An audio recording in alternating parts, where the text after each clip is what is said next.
નમસ્કાર. આજના આ ખાસ વિશ્લેષણમાં આપણે એક એવી કથાના મૂળ સુધી જવાના છીએ જે માત્ર કથા નથી પણ શ્રદ્ધા, ભક્તિ અને ઈશ્વરની અદ્ભુત કૃપાની એક રોમાંચક સફર છે. તો ચાલો સીધા જ ધર્મરાજાના વ્રતની આ હૃદયસ્પર્શી કથામાં ડૂબકી લગાવીએ. આપણે એ જોઈશું કે કેવી રીતે એક સામાન્ય લાગતો પવિત્ર સંકલ્પ માણસને છેક મોક્ષ સુધી દોરી જઈ શકે છે. જરા વિચારો, જો ભક્તિની કસોટી સંપૂર્ણ ભૂખમરા અને ભયંકર ગરીબીથી થાય તો શું થાય? શું કોઈની પણ શ્રદ્ધા આવી કપરી પરિસ્થિતિમાં ટકી શકે ખરી? આ એક એવી ચરમ કસોટી છે જે કદાચ ભલભલાના હૃદયને હચમચાવી દે, બરાબર ને? પણ આપણી આજની આ કથાનો આખો પાયો જ આ અડગ અને અતૂટ શ્રદ્ધા પર ટકેલો છે. આપણે શરૂઆત કરીએ છીએ રામપુર નામના એક નાનકડા નગરમાંથી. અહીં ગરીબદાસ નામના એક બ્રાહ્મણ રહેતા હતા. નામ એવા જ ગુણ, તેઓ ખરેખર અત્યંત ગરીબ હતા. તેમના પરિવારમાં તેમની પત્ની, 2 દીકરા અને એક વિધવા દીકરી હતા. હવે ગરીબી ભલે ભયંકર હતી, પણ આ પરિવાર નીતિ અને ધર્મના માર્ગે ચાલવામાં કોઈ રાજાથી કમ નહોતો. તો એમની નીતિ હતી કેવી? તેમનો એક એવો અડગ નિયમ હતો કે ઘરે આવેલા કોઈ અતિથિ કે પ્રાણીને જમાડ્યા વિના ક્યારે અન્નનો એક દાણો પણ મોંમાં ન મૂકવો. હા, સાચું સાંભળ્યું. આટલી ગરીબીમાં પણ આવો કઠોર સંકલ્પ, દયા અને કરુણાનો આ એવો પવિત્ર નિયમ હતો જે તેમણે કોઈ પણ સંજોગોમાં તૂટવા ન દીધો. જો કોઈ અતિથિ ન મળે ને તો છેવટે પક્ષીઓને ચણ અને ગાયોને ઘાસ નાખીને જ તેઓ જમતા. કેવી અદ્ભુત વાત છે! પણ કહેવાય છે ને કે ભગવાન પણ પોતાના ભક્તોની આકરી કસોટી લેતા હોય છે. આ પરિવાર માટે પણ એવો જ સમય આવ્યો. ગરીબીથી કંટાળીને પહેલાં તો બંને દીકરાઓ કમાવા માટે પરદેશ જતા રહ્યા. પછી ભયંકર ચોમાસું બેઠું. એવો મુશળધાર વરસાદ તૂટી પડ્યો કે ચારે બાજુ બસ પાણી જ પાણી. હવે આવા જળબંબાકારમાં કોઈ અતિથિ કે પક્ષી ક્યાંથી ફરકે? પરિણામ એ આવ્યું કે સતત 15 દિવસ સુધી બ્રાહ્મણ, બ્રાહ્મણી અને એમની દીકરી ભૂખ્યા રહ્યા. ભૂખમરો તેની ચરમસીમાએ પહોંચી ગયો હતો, પણ 15મા દિવસે પણ તેમની શ્રદ્ધા ડગી નહીં. વ્રત તો વ્રત છે. હવે જુઓ, એક બાજુ આ ભયંકર માનવીય દુઃખ અને ભૂખની ચરમસીમા હતી અને બીજી બાજુ દૈવી હસ્તક્ષેપનો સમય પાકી ગયો હતો. ભક્તોની આવી અડગ શ્રદ્ધા જોઈને ભગવાનથી પણ રહેવાયું નહીં. તેમની છેલ્લી કસોટી કરવા માટે ખુદ ભગવાન વિષ્ણુ અને દેવી લક્ષ્મીજીએ એક ખૂબ જ સુંદર હંસ અને હંસલીનું રૂપ ધારણ કર્યું અને પહોંચી ગયા આ ગરીબ બ્રાહ્મણના આંગણે. આંગણે હંસને જોડીને જોઈને પરિવાર તો ખુશીથી ઝૂમી ઉઠ્યો. તરત જ તેમને ખાવા માટે જુવાર આપી. પરંતુ આ તો માનસરોવરના રાજહંસ હતા. તેમણે ચોખ્ખું કહી દીધું કે ભાઈ, અમે તો સાચા મોતી સિવાય બીજું કંઈ જ ખાતા નથી. હવે વિચારો, આ ખરેખર એક અશક્ય લાગતી કસોટી હતી. જે ઘરમાં માણસો માટે અન્નનો એક દાણો ન હતો, ત્યાં હંસ માટે સાચા મોતી લાવવા ક્યાંથી?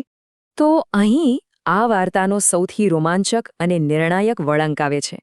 ગરીબદાસ જરા હિંમત હાર્યા નહીં. તેઓ તો ઉઘાડા પગે સીધા પહોંચ્યા નગરના એક ઝવેરી પાસે અને જઈને સવાશેર સાચા મોતી માંગ્યા. તેમણે ઝવેરીને વચન આપ્યું કે જો જરૂર પડશે તો પોતાનું નાનકડું મકાન વેચીને પણ આ મોતીની કિંમત ચૂકવશે. અતિથિ ધર્મ માટેનું આ એક સર્વોચ્ચ, કદાચ અકલ્પનીય બલિદાન હતું.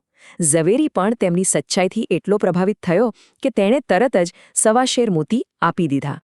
હવે પેલી હંસની જોડી તો મોતી ચરીને ત્યાંથી ઉડી ગઈ અને આખા પરિવારે છેક 15 દિવસના ભૂખમરા પછી પહેલીવાર ભોજન કર્યું. પણ ખરો ચમત્કાર તો હવે શરૂ થાય છે. બીજે દિવસે આંગણું વાળતી વખતે પેલી દીકરીને એક વધેલું મોતી મળ્યું. તેણે મોતી પવિત્ર તુલસીના ક્યારામાં મૂકી દીધું અને બીજા દિવસે સવારે જુએ છે તો આશ્ચર્ય! તુલસીના ક્યારામાં સાચા મોતીની આખીને આખી શેર લટકતી હતી. આ એમના નિસ્વાર્થ બલિદાન અને ભક્તિનું સીધું દૈવી પરિણામ હતું, જે હવે રોજ નવા મોતી આપવા લાગ્યું. હવે આવી ચમત્કારિક વાત કઈ છુપી રહે? આ વાત ધીમે ધીમે રાજમહેલ સુધી પહોંચે. બન્યું એવું કે બ્રાહ્મણે વધારાના મોતી ઝવેરીને પાછા આપ્યા હતા. ઝવેરીએ તેમાંથી પોતાની દીકરી માટે એક સુંદર હાર બનાવ્યો. એ હાર જોઈને રાજકુમારીએ એવી જ જીદ પકડી. જ્યારે રાજાને ખબર પડી કે આ મોતી તો બ્રાહ્મણના આંગણે ઉગે છે, ત્યારે તેના મનમાં ભયંકર લોભ જાગ્યો.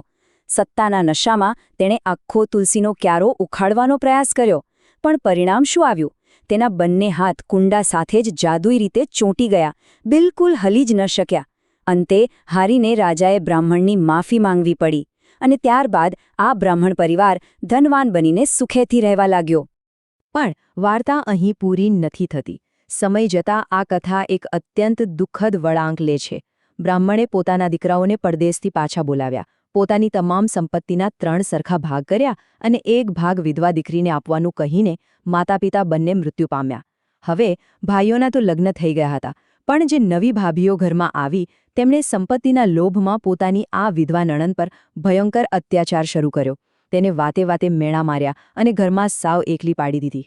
ભાભીઓના કડવા વચનો અને ત્રાસથી અત્યંત દુઃખી થઈને બહેને ઘરમાં એક અલગ ખૂણો પકડી લીધો. પણ હા, આટલા દુઃખમાં પણ તેણે પોતાના માતા પિતાનો પેલો અતિથિ ધર્મનો નિયમ ક્યારેય ન છોડ્યો. પછી એક દિવસ બન્યું એવું કે તેને સખત તાવ આવ્યો. સતત 2 દિવસ સુધી તે એકલી ભૂખી તરસી એ તાવમાં જ તરફડતી રહી. જ્યારે ત્રીજા દિવસે ભાઈઓને એની યાદ આવી અને જોવા ગયા ત્યારે ઘણું મોડું થઈ ગયું હતું. તે પુણ્યાત્માએ ભયંકર એકલતામાં જ આ દુનિયા છોડી ચૂકી હતી. હવે કદાચ વિચાર આવે કે આટલી નિષ્ઠાનું આવું કરુણ પરિણામ? પણ ના, અહીંથી કથાનો એક બીજો અદ્ભુત અને રોમાંચક અધ્યાય શરૂ થાય છે. મૃત્યુ પછીના જીવનની સફરમાં તેણે પૃથ્વી પર કરેલા પવિત્ર દાનોએ તેને કેવી રીતે રક્ષણ આપ્યું એ ખરેખર જોવા જેવું છે. તેણે કરેલા ગાયના દાનના પ્રતાપે તેણે નર્કની ભયંકર વૈતરણી નદી પડવારમાં પાર કરી લીધી. પગરખાના દાનથી તે કાંટાળા જંગલમાંથી બિલકુલ સુરક્ષિત રીતે પસાર થઈ ગઈ અને છત્રીના દાનના કારણે તે આકાશમાંથી વરસતા ભયંકર અગ્નિથી પણ બચી શકી. તેના દરેક નાના મોટા સત્કર્મનું કેવું અદ્ભુત પરિણામ મળ્યું તે ખરેખર વિચારવા જેવું છે. એણે આખી જિંદગી જે અન્નદાન કર્યું હતું ને, એણે તેને મૃત્યુ પછીની સફરમાં લાગતી કાળજાળ ભૂખથી બચાવી લીધી. અને વસ્ત્રદાને તેને નર્કના ધગધગતા લોખંડના થાંભલાઓના અસહ્ય કષ્ટથી બચાવી. આ તમામ ભયંકર વિઘ્નો પાર કરીને તે સીધી અને સુરક્ષિત રીતે ધર્મરાજાના દરબારમાં પહોંચી ગઈ. ધર્મરાજાના ભવ્ય દરબારમાં પહોંચ્યા પછી જે બન્યું તે આ કથાનું એક મહત્વનું અને આશ્ચર્યજનક શિખર છે. ધર્મરાજાએ તેને જોઈને સ્પષ્ટ કહ્યું, તારી પાસે પુણ્ય તો અપાર છે, પણ તે મારું વ્રત નથી કર્યું. તેથી મોક્ષ મેળવવા માટે તારે એકવાર ફરીથી પૃથ્વી પર પાછું જવું જ પડશે. વિચારો, પોતાની આટલી શુદ્ધતા હોવા છતાં સંપૂર્ણ કલ્યાણ અને સ્વર્ગની પ્રાપ્તિ માટે તેણે ધર્મરાજાનું આ વિશેષ વ્રત કરવું અનિવાર્ય હતું. તો હવે સવાલ એ થાય કે આ વ્રત આખરે થાય છે કેવી રીતે? તો સાંભળો, ખુદ ધર્મરાજાએ જાતે જ તેને આ વ્રતના નિયમો સમજાવ્યા. આ વ્રત ઉત્તરાયણ એટલે કે મકર સંક્રાંતિના પવિત્ર દિવસથી શરૂ થઈને પૂરા 6 મહિના સુધી ચાલે છે. તેમાં રોજ શુદ્ધ થઈને એક લાકડાના પાટલા પર દીવો પ્રગટાવવાનો, હાથમાં જુવારના દાણા રાખીને આ કથા સાંભળવાની, અને જો કથા સાંભળાવનાર કે સાંભળનાર કોઈ ન હોય તો એ દિવસે સીધો ઉપવાસ જ કરવાનો. આ બધા નિયમો ભક્તિ અને શિસ્તની એક સુંદર રૂપરેખા બાંધી આપે છે. જ્યારે આ 6 મહિના પૂરા થાય ને ત્યારે વ્રતનું ઉજવણું કરવાનું હોય છે. તેમાં શું જોઈએ? તો એક વાંસના ટોપલામાં 1.25 શેર જુવાર, લાલ કાપડ, વસ્ત્રોની જોડી, એક છત્રી, ફાનસ અને હા, 1.25 શેર સાચા મોતી, સાથે જ સોના, ચાંદી અથવા માટીની બનેલી ધર્મરાજાની મૂર્તિ પણ હોય છે.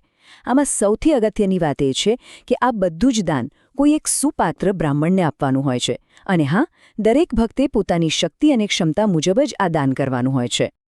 આ ઉજવણાના અંતે 1.25 શેર ઘીની સુખડી બનાવવામાં આવે છે. અને આ સુખડીનું જે રીતે વિભાજન થાય છે ને, તે આપણા સમાજમાં સમાનતાનું એક ઉત્તમ અને સુંદર ઉદાહરણ પૂરું પાડે છે. તેના 4 સરખા ભાગ પડે છે. એક ભાગ ગાય ચલાવતા ગોવાળને, બીજો ભાગ બ્રાહ્મણને, ત્રીજો ભાગ આંગણામાં રમતા કોઈપણ બાળકને અને ચોથો ભાગ ઘરના સભ્યો માટે. આ માત્ર એક વિધિ નથી, પણ સમાજના દરેક વર્ગ સાથે પ્રસાદ અને ખુશીઓ વહેંચવાની એક અદ્ભુત ભાવના છે. ધર્મરાજા પાસેથી આ વ્રત કરવાનો દ્રઢ સંકલ્પ લઈને બહેનનો આત્મા પૃથ્વી પર પાછો ફર્યો. આ બાજુ પૃથ્વી પર શું ચાલી રહ્યું હતું? સ્મશાનમાં તેના પાર્થિવ દેહને ચિતા પર મૂકીને અગ્નિદાહ આપવાની બસ તૈયારીઓ જ થતી હતી. બરાબર એ જ સમયે દેવી લક્ષ્મીજી એક સાવ વૃદ્ધ ડોશીમાનું રૂપ ધારણ કરીને ત્યાં પ્રગટ થયા.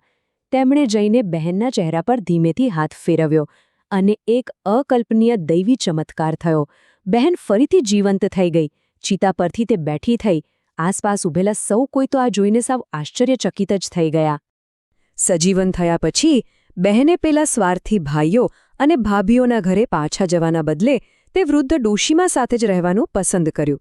પછી જેવી ઉત્તરાયણ આવી કે તરત જ તેણે અત્યંત શ્રદ્ધાપૂર્વક ધર્મરાજાનું વ્રત શરૂ કર્યું. બરાબર 6 મહિના સુધી કઠોર તપસ્યા કરીને પૂર્ણ વિધિવિધાન સાથે વ્રતનું ઉજવણું કર્યું. અને આટલી શ્રદ્ધાનું ફળ શું મળ્યું? ફળ એ મળ્યું કે સ્વયં ધર્મરાજાના દૂતો તેને સન્માનભેર લેવા માટે દૈવી વિમાન લઈને પધાર્યા. પણ અહીં આ વાર્તાની સૌથી સુંદર અને હૃદયને સ્પર્શી જતી ઘટના બને છે. જ્યારે વિમાનમાં બેસીને સ્વર્ગમાં જવાનો સમય આવ્યો ત્યારે તેણે એકલા જવાની ચોખ્ખી ના પાડી દીધી. આ હતી તેની શુદ્ધ અને સાચી કરુણા. તેણે કહ્યું કે હું આ વૃદ્ધ ડોશીમા વિના સ્વર્ગમાં નહીં આવું, અને તેણે તેમને પણ પોતાની સાથે વિમાનમાં બેસાડ્યા. જે વ્યક્તિએ આખી જિંદગી અતિથિ અને બીજાની સેવા કરી હતી તેણે પોતાની આ અંતિમ સફરમાં પણ સાથ ન છોડ્યો. અને આ જ કરુણાના કારણે સ્વર્ગમાં પણ તેને એક અનોખું દિવ્ય સન્માન પ્રાપ્ત થયો. તો અંતે આ આખી રોમાંચક કથાનો સાર શું નીકળે છે? એક બહુ જ ઊંડો પ્રશ્ન ઊભો થાય છે કે જ્યારે જીવનમાં બધું જ છીનવાઈ જાય, ભયંકર ગરીબી, અસહ્ય ભૂખમરો અને જીવલેણ એકલતા ચારે બાજુથી ઘેરી વળે, ત્યારે પણ શું માણસની સાચી કરુણા અને અડગ શ્રદ્ધા ટકી શકે ખરી? રામપુરના તે ગરીબ પરિવાર અને આ વિધવા પુત્રીએ સાબિત કરી દીધું કે હા, 100% ટકી શકે છે. અને તેમની આ અડગ ભક્તિ અને દાનની ભાવના જ તેમને અંતિમ મોક્ષ સુધી લઈ ગઈ. મને આશા છે કે આજના આ વિશ્લેષણ દ્વારા આપણને સૌને આ પવિત્ર કથા અને તેની પાછળ રહેલી અદ્ભુત માનવીય શક્તિ સમજવામાં મદદ મળી હશે. તમને આ કથામાંથી સૌથી વધુ શું સ્પર્શી ગયું? વિચારજો ચોક્કસ. ફરી મળીશું આવા જ એક નવા અને રસપ્રદ વિષય સાથે. ત્યાં સુધી નમસ્કાર.